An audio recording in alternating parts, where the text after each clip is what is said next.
E outra coisa, não, vai viajar. Tá bom. Viajei uma semana. E na outra? Não, viaja mais, tá bom. Viajei mais uma semana. Tá bom. Viaja um mês, tá bom. Viajei um mês. Cara, uma hora enche o saco. Exato. Você tem que produzir, né? O homem gosta de produzir. O homem, a mulher produtiva, ele quer realizar, ele quer produzir. E produzir não é só ganhar dinheiro. Produzir é você se sentir útil. Não é? Eu entendo o Breno. O Breno disse que impacto, ficou cara. 9 meses aposentado.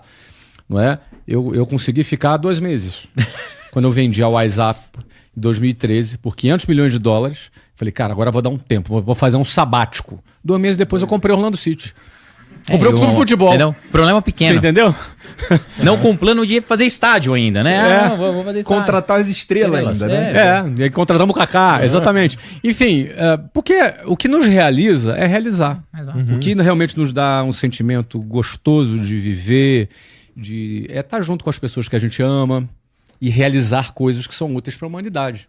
Isso é muito legal. Mas tem um... Vai, fala. Não, o que eu ia falar é gerar o impacto. Igual, quando eu cheguei aqui, a gente trocou ideia, você falou, porra, cara, ó, tá dando certo, não sei o quê.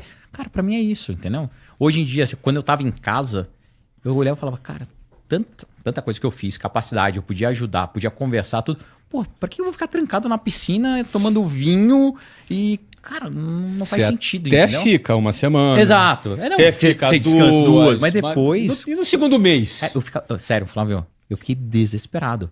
Eu acho que foi por isso que eu fiz tanto esporte. Daí eu comecei a correr no condomínio, pedalar, nadar. Era tanta coisa. Eu falava assim, cara, não é possível. Eu preciso fazer alguma coisa, Aí inventei 10 empresas ao mesmo tempo. Até voltar pro iFood. Mas, cara, inventei 10 empresas, comecei a fazer. Daí algumas ficaram no meio do caminho, outras deram super certo.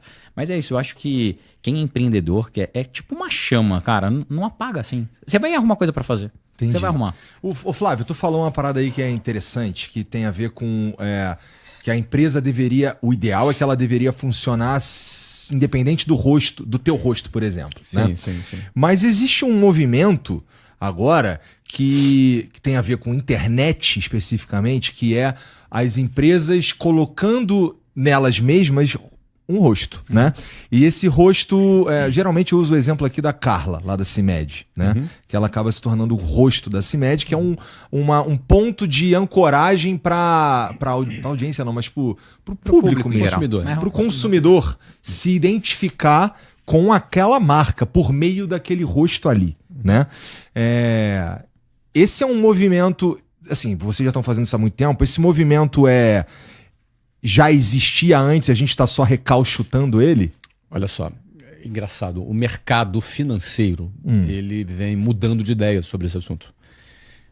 Ali na década de 80, 90, até 80 anos 2000, existia um pensamento no mercado financeiro que seria negativo um líder com uma marca muito forte, porque poderia criar uma dependência entre a empresa e a figura daquele cara.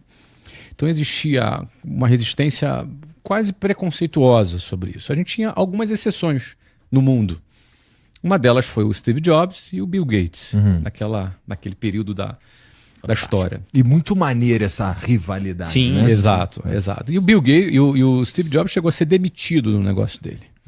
Mas depois eles tiveram que recuar e dar o braço a torcer e trazer ele de volta. E aí ficava sempre a dúvida, caramba, a Apple depende do Steve Jobs? Sempre ficava aquela... A real é que todo negócio, sem exceção, depende do seu fundador até um momento.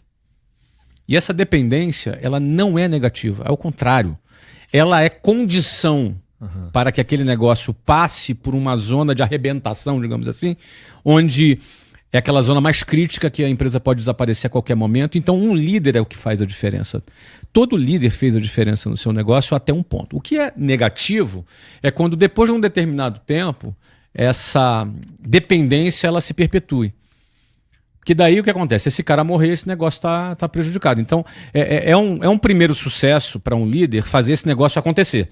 Depois, um segundo sucesso é ele fazer esse negócio acontecer sem a dependência dele. E a Apple conseguiu cruzar essa arrebentação. Tanto é que hoje a Apple é uma empresa trilionária em dólar, multitrilionária em dólar, sem a presença do Steve Jobs, mas fica a memória do cara que foi o que revolucionou.